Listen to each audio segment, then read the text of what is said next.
नमस्कार. लोक महाराष्ट्र मराठीमध्ये आपले स्वागत आहे. आपण पाहत आहात लोक महाराष्ट्र मराठी. आदिवासी क्षेत्रामध्ये आजपासून ते सप्टेंबर 10 पर्यंत पीएम जनमन मिशन IEC मोहीम राबवण्यात येणार.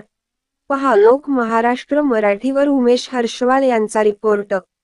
पीएम जनमन मिशनसाठी महाराष्ट्रासह देशभरातल्या 194 जिल्ह्यातल्या PVTG म्हणजेच विशेषतः दुर्बल आदिवासी समूह असलेल्या बहुसंख्य आदिवासी क्षेत्रामध्ये आजपासून ते सप्टेंबर 10 पर्यंत IEC मोहीम राबवण्यात येणार आहे.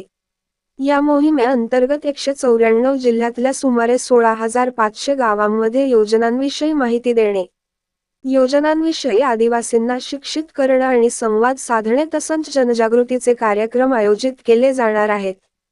त्याचबरोबर या मोहिमेअंतर्गत आधार नोंदणी, समुदाय प्रमाणपत्र जारी करणं, पीएम जनधन योजना, पीएम गरीब कल्याण योजना, आयुष्मान कार्ड, पीएम किसान सन्मान निधी, किसान क्रेडिट कार्ड, वैयक्तिक आणि सामुदायिक वन हक्कांची प्रलंबित प्रकरणं सोडवणे यांचा समावेश आहे. पुढील बातम्यासाठी लोक महाराष्ट्र मराठी ला लाईक व सबस्क्राईब करा. धन्यवाद.